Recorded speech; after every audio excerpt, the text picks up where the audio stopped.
dari kelompok Gerli akan membacakan dan menjelaskan salah satu bencana alam yang ada di Jepang, yaitu gempa bumi. Baiklah, gempa bumi terjadi di daerah Noto di prefektur Ishikawa, Jepang. Berdasarkan data dari Japan Meteorological Agency, kekuatan gempa tersebut mencapai 7,6 skala Richter dan terjadi pada pukul 2 waktu setempat. Skala intensitas seismik tersebut mencapai angka 7,6, yang artinya saat gempa terjadi hampir semua perabotan jatuh dan berpindah. Selain di Ishikawa, gempa juga terasa di sejumlah daerah lainnya seperti Niigata, Toyama, Fukui, Nagano, Gifu, Tokyo, dan Yamagata.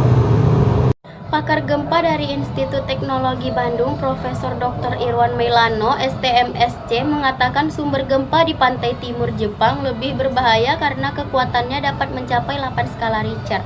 Namun, gempa di pantai barat pun seperti yang terjadi di Ishikawa memiliki potensi gempa yang cukup signifikan meski gempa tidak sebesar di pantai timur. Gempa di wilayah pantai timur Jepang tidak sebesar pantai barat. Namun, ini menghasilkan tsunami dan goncangannya lebih kuat karena lebih dekat dengan garis pantai. Dalam konteks gempa di Jepang, kata beliau, gempa awal tahun 2024 tersebut bukan gempa terkuat yang terjadi di negara tersebut. Namun, untuk wilayah pantai barat termasuk gempa yang terkuat. Hal ini karena penemuan antara lempeng lebih dekat dengan garis pantai dibandingkan dengan pantai timur, yang menjadi konkret. Lokasi gempa sangat dekat dengan daratan, dengan kota-kota besar seperti Ishikawa, Kanazawa, dan juga infrastruktur strategi Jepang lainnya. Beliau mengatakan setelah gempa besar terjadi, umumnya akan terjadi banyak gempa susulan. Terdapat dua faktor yang menyebabkan hal tersebut, yakni magnitudo gempa yang besar dan waktu. Semakin besar magnitudonya, gempa susulan berpotensi lebih banyak. Sementara itu, dalam jangka waktu yang dekat sejak gempa pertama, gempa susulan pun akan lebih banyak. Seiring waktu, gempa susulan semakin sedikit dan magnitudonya semakin kecil.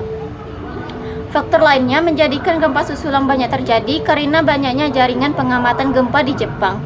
Dengan demikian, gempa-gempa kecil pun akan terdeteksi. Jumlah gempa itu selain dari magnitudo juga dipengaruhi faktor kapasitas kita untuk mengamati. Kalau kita semakin baik mengamati, akan terlihat lebih banyak gempa susulannya, ujarnya. Dari gempa di awal tahun ini, beliau mengatakan terdapat beberapa hal yang dapat menjadi pelajaran. Pertama, sistem peringatan dini di Jepang yang sangat baik. Sistem tersebut menjadi penting karena mereka memiliki infrastruktur strategis, reaktor nuklir, kereta api cepat, dan itu harus dihentikan seketika sesudah gempa terjadi, sebelum gelombang gempanya mencapai tempat mereka. Ini juga penting bagi masyarakat.